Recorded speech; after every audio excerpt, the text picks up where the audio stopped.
Someone was yelling for help in the alley. Without thinking, I rushed over. Just as I was ready to charge in like some righteous hero, a tall figure got slammed to the ground right in front of me. I followed the long leg pressing down on his back, up, and saw a face so stunning it almost knocked the air out of my lungs. Oh no! A beauty, committing assault. Even worse, he was exactly my type. My heart started breakdancing in my chest. Without thinking, I shouted, "Stop! Let him go! Step on me instead!" Welcome to He History channel. Subscribe to follow all our latest adventures. Story begins. When I shouted, both of them froze. But the guy on the ground was the first to react. He rolled over with a grunt, scrambled to his feet, and took off running. Just as the beauty was about to catch up, the guy grabbed me by the collar and shoved me backward. And I fell straight into the beauty's arms. Face to face. Practically nose to nose. One more inch and we'd be kissing. Thank you, kind stranger. I inhaled shamelessly like a lovesick fool. God, he smelled so good. The air was practically fizzing with pink bubbles and cartoon hearts. Mom, I think I'm in love. The beauty helped me back onto my feet, and by then the other guy had already vanished. His brows drew together ever so slightly. Clearly displeased. But that's okay. I'm not here to stop crime. I'm here to fall in love. I cleared my throat, just about to introduce myself and maybe politely ask him out for dinner, when a girl suddenly rushed up, sobbing. "Are you okay, senior?" I was so scared. "Thank you so much. If it weren't for you, I don't know what I would have done." The beauty gave a small shake of his head. "I'm fine.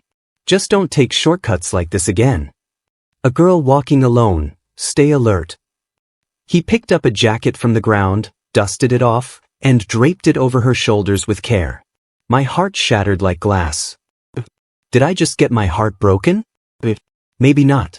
10 minutes later, I learned they weren't a couple. His name was Gary Watson, graduate student at a university, 3rd year. The girl was his junior in the same research group.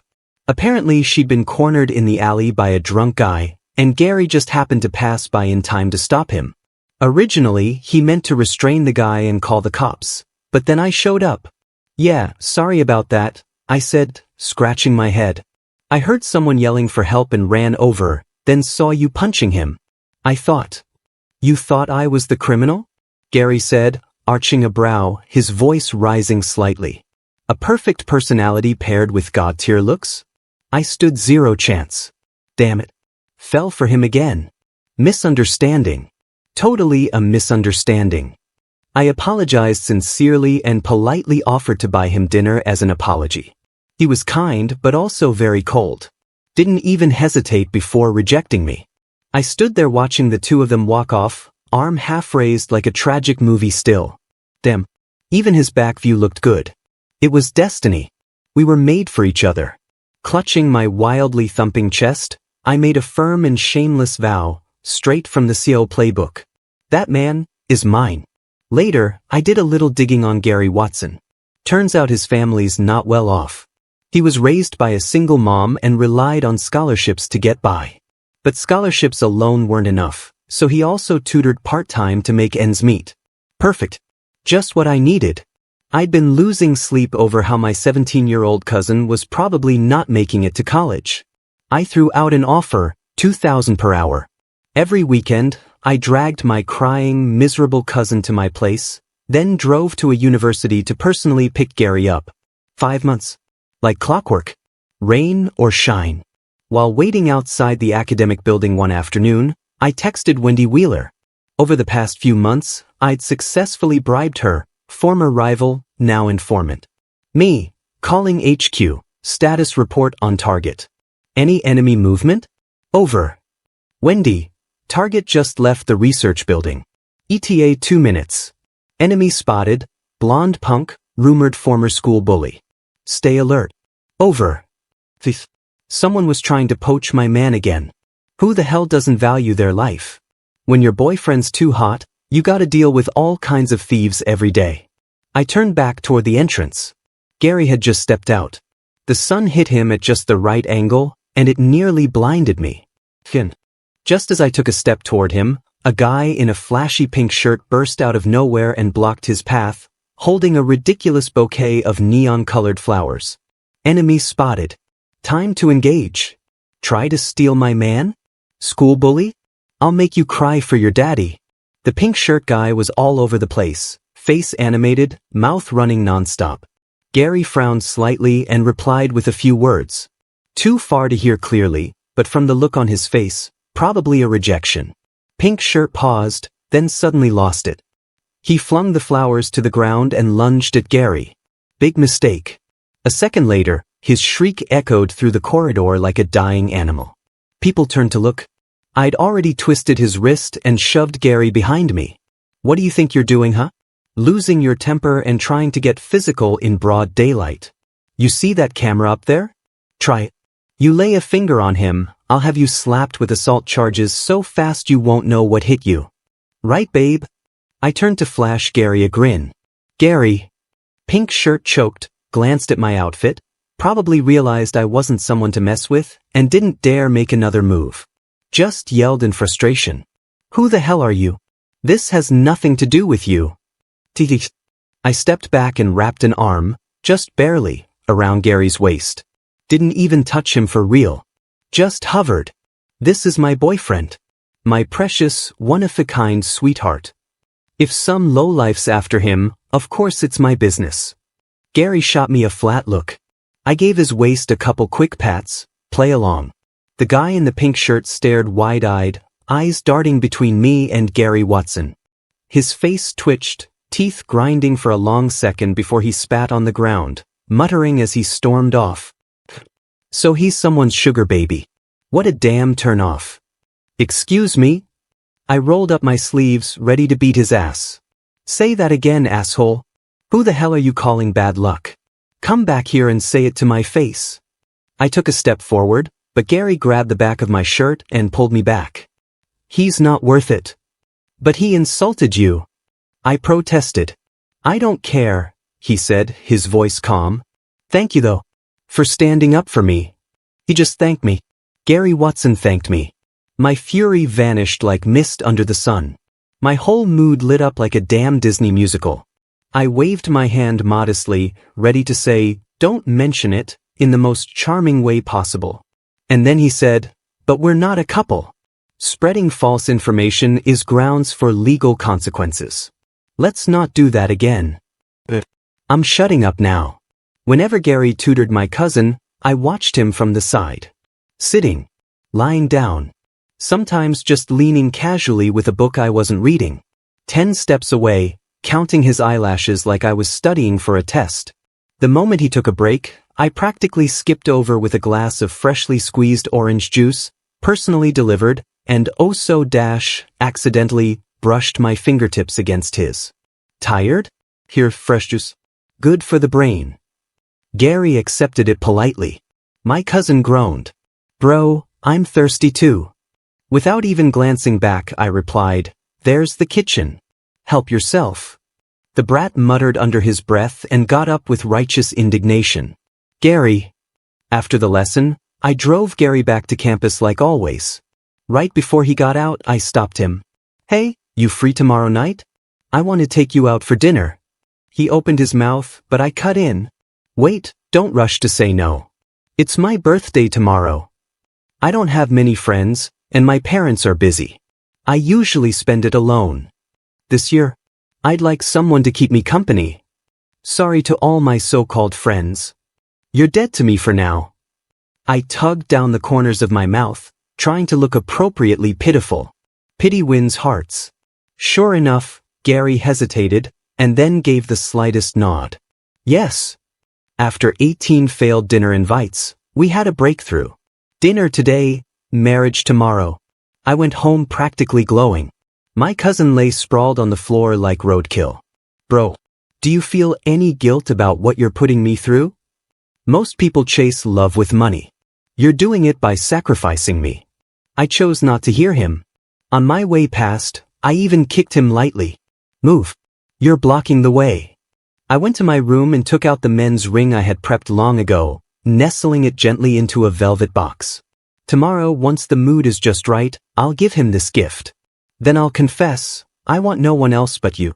I'll marry no one but you. With that, we'll set a wedding date, and I'll take him home to meet my parents by the end of the week. My cousin dragged himself over, mumbling, "Let's be real, bro. It's been 6 months and nothing's happened. He's poor, why not just offer to sponsor him?" I wagged a finger in his face. "You wouldn't understand. This is pure love, you little brat. No sugar baby games. I want him to fall for me willingly. I want him to love my noble, untamed soul." He rolled his eyes so hard I thought they might stick. "By the way, did you hear? That big CEO, Mr. Adams from the Adams Company, finally found his long-lost son. Word is he's handing over the company to him soon. The whole group's about to flip." I waved him off. "What's that got to do with me? I don't care about boardroom drama. I only care about when I get to bring my future husband home. And what does that have to do with you, huh? Your job is to study. Get 20 more points on your entrance exam." "What? Worried your tutoring money's going to waste?" "No. I'm worried Gary Watson will think he's failing as a teacher and get discouraged. It might ruin his mood." My cousin. An hour before the date, I picked up the second ring, the matching one. Because obviously, we need his and his rings. It's only right. I left the jewelry shop grinning like an idiot, ready to swing by a university and pick him up. But just as I turned the corner, I saw a familiar silhouette. Gary Watson? Why was he here? I was about to call out to him when a loud screech jolted me. I looked around and saw a baby stroller rolling into the street from the crosswalk. A car was coming fast. Too fast. No time to think. People screamed, but adrenaline kicked in. I bolted. 1 meter. Almost there. I reached out and yanked the stroller just as the car skimmed past. The baby was wailing. A woman, probably the mother, ran up, panicked, scooping up the child and checking them over. Thankfully, the baby was fine. Unfortunately, I wasn't. Momentum had me tripping over my own feet. I tumbled, scraping my hands against the pavement and swallowing a mouthful of dust. My back throbbed. My palms stung. My face hit something unidentifiable. Stars. So many stars. And then it hit me, my hair. My outfit. Ruined. It was over. I staggered to my feet, turned around, and locked eyes with Gary Watson. He looked furious. As he plucked gravel from my hands, my muscles tensed on instinct. "Say it if it hurts," he muttered. I forced my face into a grin, instantly relaxing. No pain. What's a little scrape to a grown man? This? PSH, barely a scratch. Doesn't even count. You just focus on, ow. I hissed as he hit a raw spot. Gary gave me a told-you look, but his touch softened. He dabbed iodine gently on my skin, close enough that I could see the fine fuzz on his cheek. "Next time you play hero, maybe check if your body's actually made of steel first." My eyes lit up. Was that concern? "No worries," I said breezily. "My mom once had my fortune read. I'm supposed to live till 80. Practically indestructible." Gary Watson gave me the most unimpressed stare, then silently reached for my hand again to finish disinfecting the wound. As he worked, his sleeve slid up, exposing a pale, elegant wrist, slim but not fragile. The kind of skin that almost seemed to glow. Suddenly, my chest tightened, hot and tingly. My heart skipped a beat and then started pounding. I smirked. "Gary Watson, are you worried about me?" "Not even close," he replied flatly without so much as glancing up. "He totally is, just too shy to say it." I pretended to fiddle casually with my phone and opened the daily fortune calendar. Auspicious today, marriage. Bingo. The stars are on my side. My chances just doubled. As I silently rehearsed the confession speech I'd been crafting for weeks, my phone suddenly rang. "Hello, Mr. Smith? We're sorry, but your reservation has been canceled. You didn't arrive on time." "What?" I glanced at the clock, already 30 minutes past. Getting chased down by the baby's mom, then tending my wound. It had thrown off the schedule completely. My confession night, ruined. I was still in a daze when Gary Watson spoke up after a moment. "I could make you noodles," he said. "If you don't mind." What the? Gary didn't live in the dorms, he had a small apartment downtown. I sprawled out happily on his couch, listening to the sounds of him cooking in the kitchen. It felt surreal, like I was getting a sneak peek into our shared domestic future. My eyes wandered over to the side table, where a photo frame sat polished and neat next to a stack of books. A pretty woman was hugging a teenage boy. That had to be him and his mom. Noodles are ready. Wash up and come eat. Coming. I all but bounced to the sink, didn't even bother with slippers, splashed some water on my hands, and dashed to the table. Gary Watson was gorgeous, and apparently he cooked like a dream too. One bowl of egg noodles in clear broth, and I was rethinking all my life decisions. Even the overpriced seafood noodles I'd had at Binhai Tower couldn't compare. Slow down. No one's stealing your food. There's more in the pot. He ate slowly. I inhaled mine. Tradition says if one person cooks, the other does the dishes, even on birthdays. I stacked my bowl and chopsticks. I'll wash. No, it's fine. Leave them. I said I'll do it, don't be so formal. In the struggle over domestic responsibility, the bowl slipped and shattered.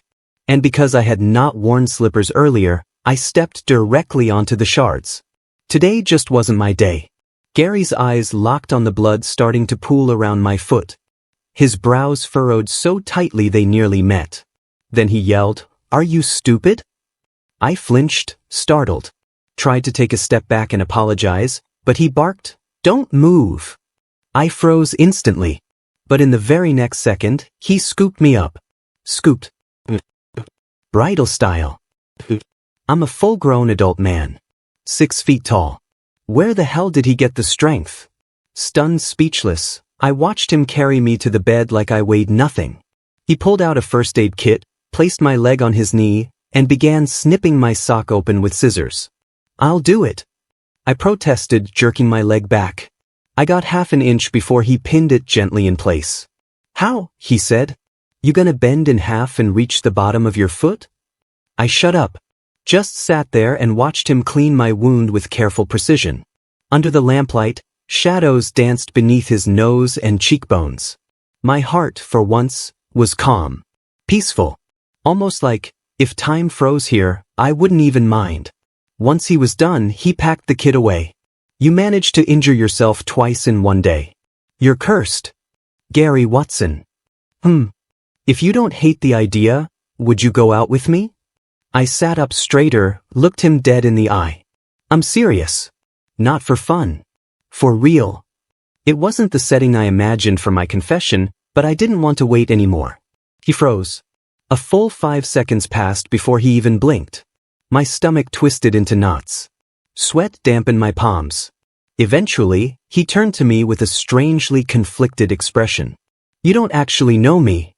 Phew. Not a flat-out, "I don't like men," or, "Sorry, I'm seeing someone." That was a win. I caught his fingertips. "That's okay. We'll have time to get to know each other after we start dating." Then, a little softer, "No matter what kind of person you are, I like you. I just want to be with you." He still looked stunned. Mouth parted slightly, like he wanted to speak but couldn't. My eyes dropped to his lips and, they stayed there. Something primal stirred under my skin. "Have you ever kissed someone?" I asked suddenly. "What?" He blinked. I said, I leaned in, "Have you ever been kissed?" I didn't wait for a reply.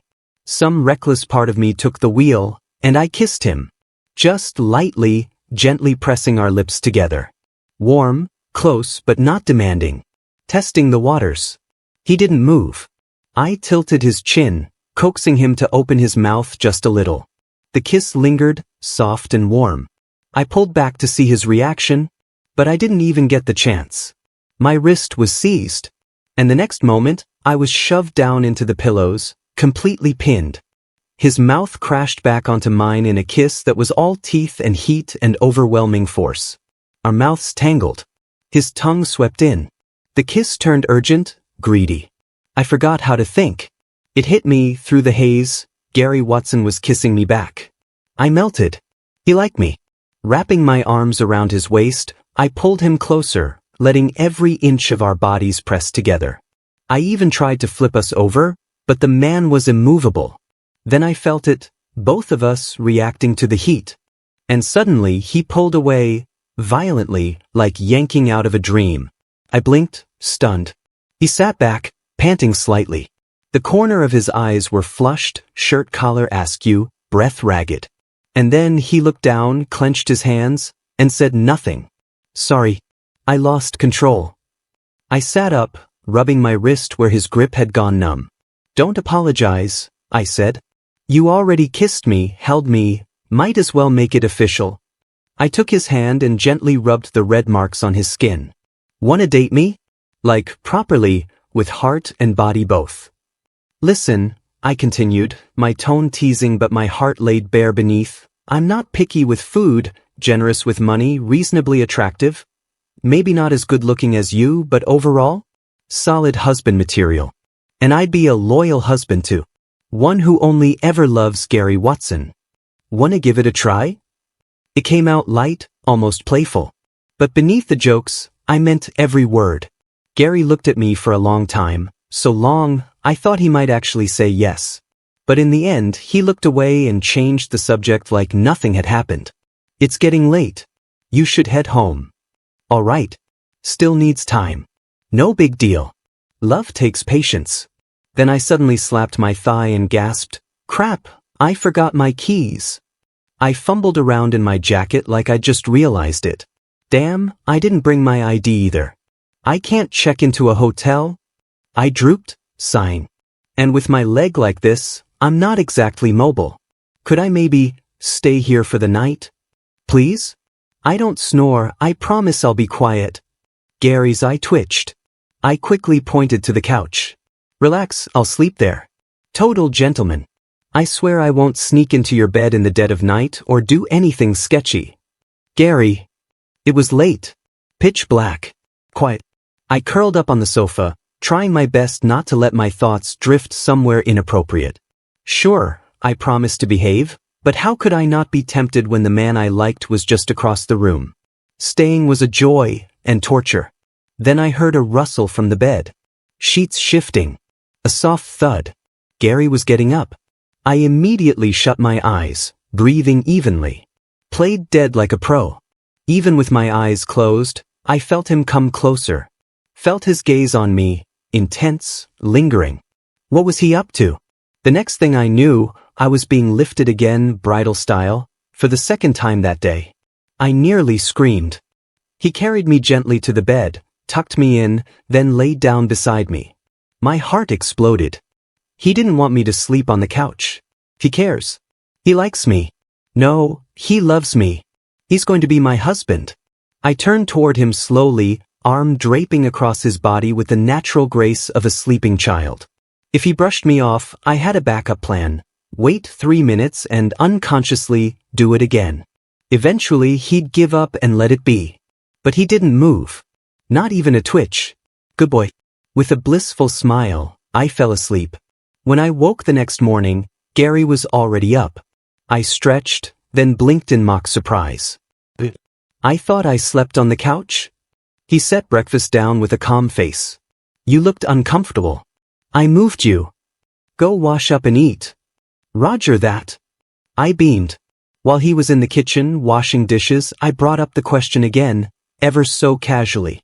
So, about what I said last night, any thoughts? Gary paused, but kept washing. Playing deaf. Classic shy guy move. He just needs more time. I started packing to head back to work. He walked me downstairs. I lingered at the door, gazing at him with the softest eyes. Can I see you for dinner tonight? He glanced at me, then muttered, no. What do I do with it Sundra like this? My shoulders slumped. Oh. I opened the car door, just about to get in when he called out. Lionel Smith. I looked up quickly, heart leaping. Gary's voice was flat. If you ever find out that I'm not the person you think I am, what would you do? I smiled easily. Then I'll still like you. Just the same. I've never been the type to fall out of love. He stared at me for a moment. His shoulders relaxed. And then he smiled. God, he was beautiful. I'll be busy for a while, he said. I probably won't be able to tutor your cousin. If you're still willing, wait for me. When things settle down, I'll give you an answer. A cat stretched in the sun nearby. Birds chirped lazily in the trees. I leaned out from the car and brushed a kiss against the corner of his lips. I'll wait. As long as it takes. I waited for Gary Watson with all the enthusiasm of a man in love, texting daily, checking in every morning and night with the standard, "Have you eaten? Sleep well. Miss you." He used to reply occasionally, just a line or two. Lately? Nothing. At first I figured he was busy. But after 4-5 days, something felt wrong. Even the busiest person should have 10 seconds to send a message. Frowning, I called. No answer. Panic crept in. I rushed to his place and knocked till my hand hurt. No response. An older lady came down the stairs. I stopped her quickly. "Auntie, do you know where the guy who lived here went?" She shook her head. "Don't know. But he was a renter. I have the landlord's contact if you want." I thanked her profusely and made the call. "He moved out? 3 days ago? Left early. Didn't even ask for his deposit back. Looked like he was in a hurry." My stomach twisted. I cursed under my breath, hung up, and called Wendy Wheeler. "He didn't tell you?" she said, startled. "He withdrew from school a few days ago." "Well, I don't know where he is either. He hasn't replied to me either." Even Wendy had no idea. Only now did it hit me. I barely knew anything about Gary Watson. Aside from Wendy Wheeler, I had no way of finding out where he went. No friends I could ask, no clues to follow. I slumped back into my car, lips pressed tight, the silence wrapping around me like a vice. Then suddenly, I slammed my fist against the steering wheel. We kissed. We held each other. He told me to wait, and I was willing to wait. But now he'd just vanished without a word? Or was that "wait for me" just a polite way of buying time so he could ghost me? Am I really that unbearable? 3 months. I searched for Gary Watson for 3 whole months. Nothing. Once it finally sank in that I'd been coldly dumped, my mental state took a nosedive. One moment I was cursing the heavens, fists clenched in righteous fury. The next, I was sprawled on the couch like a broken puppet, sighing that life was meaningless. How could he be so heartless? Just pack up and disappear? Even if he didn't like me back, couldn't he at least say goodbye? I was in full-on slump mode when my mom showed up at my penthouse, heels clacking, kicking my half-dead body. "What's with you, son? Why do you look like roadkill?" I groaned, eyes vacant, just contemplating which monastery would be the easiest to join. She rolled her eyes and smacked a gilded invitation onto my chest from her crocodile skin purse. "You're not becoming a monk until you attend this banquet." She continued, "You've heard, right? Mr. Adams finally found his biological son. They're throwing a grand welcome banquet. Your job is to see if there's an opportunity to make friends with the future heir of the Adams Company. The entire Smith family's prosperity might depend on it." I glanced at the invitation, then zoned out again. "Oh, and Lou's daughter will be there too. Her family's in coal mining. Just see if you two get along." "But, Mom, I'm already in love with someone." Her eyes sparkled like she hit the gossip jackpot. "Really? Are you together? How old is he? When's he coming over for dinner?" "It's a he. He can still eat." "Wait, what?" I turned my head just in time to see her face go completely blank, like a statue. Honestly, I'd imagined this moment differently, me kneeling with heartfelt tears, tearfully coming out to my mother. But right now, I rolled onto my side and got comfy. I chased him for 6 months. We kissed, even slept in the same bed. But he didn't want me. Dumped me cold. I looked up at her, genuinely confused. "Is your son that unlovable?" She didn't reply for a long time. When I turned back, she was half collapsed on the table, trembling like she'd just watched a horror movie. "You slept with him?" "Just sleeping," I clarified. "Like literally. Side by side, totally gyrated." Her expression eased slightly. At least she wasn't about to faint anymore. After a long pause, she mumbled hesitantly, "Well, since things didn't work out, how about I introduce you to Lou's son instead?" But In the end, I still went to the banquet. I found a quiet corner and planted myself there, but even then, girls kept coming up to chat. We all moved in the same circles. It would have been rude to ignore them completely, so I half smiled and gave non-committal replies. Maybe they could tell my heart wasn't in it. One by one, they politely excused themselves. I sighed and knocked back half a glass of whiskey. Gary Watson, oh Gary Watson, everyone else is dying to get close to me, yet you treat me like a plague. The drinking session only ended when my cousin, William Miles, showed up. He'd just passed his college entrance exams and officially entered adulthood. Snatching the glass from my hand, he scolded, "Seriously? Still moping over a breakup?" I hiccuped, shook my head, and snatched the glass right back. "You wouldn't understand. Love wounds the soul." He clicked his tongue. "Don't let this become your villain origin story."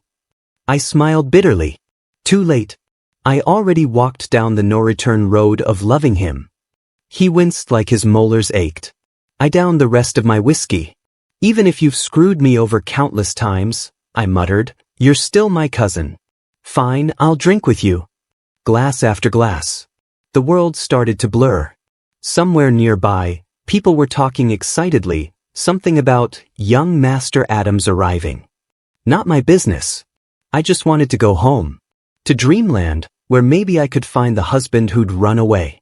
Staggering, I stood up and stumbled forward, my mom's networking mission long forgotten.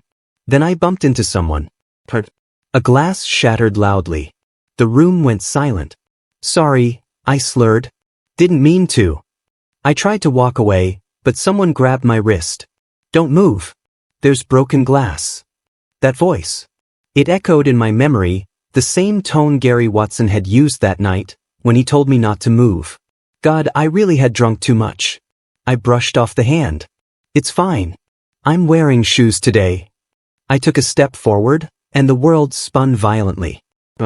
No, no, no. Not here. My body didn't listen. Everything went black. Just before I lost consciousness, I felt myself fall into someone's arms. Familiar. My head. I squinted, pain stabbing between my eyes. A shadow leaned in. "Still hurts? Want some hangover soup before going back to sleep?" My vision cleared. Gary Watson. A dream. I laughed under my breath, reached for his collar, and dragged him close. "You cruel, heartless bastard. Devil in a beautiful disguise. Just ran off without a word, huh? I couldn't dream of you when I wanted, but now that I'm dead drunk, poof, here you are. What? Came to check if I drank myself to death. Would you be sad if I had?" He froze, eyes dropping halfway. For a moment, I just stared at him and felt stupid. Why am I venting to a dream? Might as well do something useful. So I kissed him. Slid my tongue past his teeth. Tasted the heat of him. Dream Gary even kissed back, such a cooperative figment of my imagination. I pressed deeper, hand wandering down to his belt, only to be stopped cold when his hand clamped down on mine. Gary Watson pulled back slightly, breath shallow. "Lionel Smith." I leaned in again, brushing his lips. My voice dropped low and sultry. "Gary Watson, why don't we sleep together? I'll be gentle. Promise." I didn't wait for an answer. Instead, I started unbuttoning his shirt, one button at a time, fingertips brushing warm skin. Suddenly, Gary Watson tilted my chin up. "Are you sure you won't regret this?" I gave him a delirious, starry-eyed smile. "Regret what? I've been wanting to sleep with you since forever." Then I dragged him back down and kissed him again. But before I could deepen it, I was suddenly swept off my feet. "Ah!" I yelped, the abrupt weightlessness catching me off guard. He tossed me straight into the middle of the soft, oversized bed. This Gary Watson was fierce. Spicy. I shakily pushed myself up. "Easy, baby. Husband, take your time, I'm fragile." But I couldn't even finish the sentence. Because the next second, I was completely pinned down. Couldn't move an inch. The next morning, I woke up half-dazed. The moment I shifted, a very unmentionable area gave a warning ache. I snapped my eyes open. All I could see was bare, pale skin, lined with fresh scratch marks. A man's chest. I carefully lifted the blanket and looked down at myself. Naked. Oh hell no, what the hell happened? I scrambled through fragments of memory. I remembered collapsing during the banquet, crashing into someone people were calling young Master Adams. Wait, does that mean I'd been slept by him? In that instant, my entire bloodstream froze solid. Forget that I was supposed to be on top. The real issue was, I'd been defiled. I'd betrayed Gary Watson. Should I throw myself off a building to beg for forgiveness? Shaking, I raised my head, determined to see what this Adams bastard looked like so I could haunt him if I died. And then I saw him. Wait, that was my runaway husband. Gary Watson stirred from my movement. His eyes fluttered open. When he saw me staring, he leaned in and placed a kiss on my forehead, then gently pulled me into his arms and began massaging my waist with light, careful strokes. Does it still hurt? I didn't have much experience. I might have gone too rough. Me. Wait, so that wasn't a dream? Which means Gary Watson is actually the son Mr. Adams just brought back? I pressed 2 fingers to his chest and tilted my face up from where I was nestled. Baby, don't you think you owe me an explanation? So, Mr. Adams messed around with another woman in his younger years, abandoned your mom and you, and now suddenly wants to make amends in his twilight years by giving you the entire company? Gary brought over a glass of warm water. He thinks we had it rough growing up. But we really didn't. My mom had a stable job. We didn't make much, but it was enough. She passed away from illness a couple years ago. He sees that as suffering and thinks throwing me the company will make up for it. Phew. That was some top-tier soap opera drama. But more importantly, I sat cross-legged on the bed and hooked my finger under his chin. So tell me, why'd you vanish without a word? I was going insane looking for you. Even if you became young Master Adams, you could have still texted me. I was so stressed I lost 5 pounds, damn it. Gary held my hand and kissed my eyelids softly, pulling me back into his chest. It took a while before he spoke. Because at the time, I didn't think I deserved you. You were too good for me. I hadn't planned to acknowledge him. But then I started thinking, maybe with this identity, I'd finally be good enough. The Adams Company is a viper's nest. Even if he names me his successor, plenty of people want a slice of it. It'll take 10 times the effort just to stay afloat. I didn't reach out because I was scared. Scared that if I saw you, I wouldn't be able to let go. I wanted to come back to you standing on equal ground. I'm sorry I made you wait. My chest ached. Equal ground? The Adams family was on a whole other planet compared to the Smiths. So when he said, wait for me, he actually meant it? I didn't even know what to feel. Half my heart ached for him, the other half wanted to strangle him for being so dumb. A very pretty dumbass. The anger I'd been stewing for months evaporated completely with that one apology. Pathetic. I wriggled out of his arms. So, now that we've slept together, you're not seriously planning to not give me a title, are you? Are we officially dating now? Gary smiled gently. We are. My heart bloomed. I shamelessly kissed his cheek with a loud mwah. I did it. I bagged my husband. Suddenly, a thought struck me. I leaned in close to whisper in his ear. Hey, baby, next time, can I be on top? A man may stumble once, but he can't live on the bottom forever. Gary stared at me with this weird little smirk. Sure. Next time, you'll be on top. Why did that sound suspiciously like he misunderstood something? Once we officially got together, we went public, at least within our social circle. The reaction? Pure chaos. My cousin William was the first to barge in. Wait, I thought you were head over heels for Gary Watson. Now you're suddenly with the Adams heir? Men really do lie through their teeth. Someone told him Gary Watson was the Adams heir. He nearly imploded. Coming out to my family wasn't as dramatic as I'd imagined. Mom already knew, of course. That? He just went silent for 10 minutes, then patted my shoulder with a solemn face. Son, I didn't expect you'd take on the family's political marriage responsibility one day. The Smith family's future is in your hands now. Me? Excuse me, what? With the Adams name behind me, every social climbing family in town started poking around. Couldn't reach Gary? No problem, they came at me instead. Some rich buddy, "Hey Lionel, think you could ask Gary about that whole hot city project?" Me, "Dunno. Ask my husband." Another, "Oh right, about the Northern District tender." Me, "No idea. Ask my husband." Mom, "Son." Me, "Ask my husband." Mom, "Even for helping me buy a purse with a waiting list?"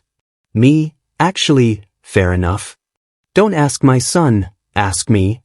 Even though my relationship with Gary Watson was basically public knowledge in our social circle, it hadn't yet made waves inside his company.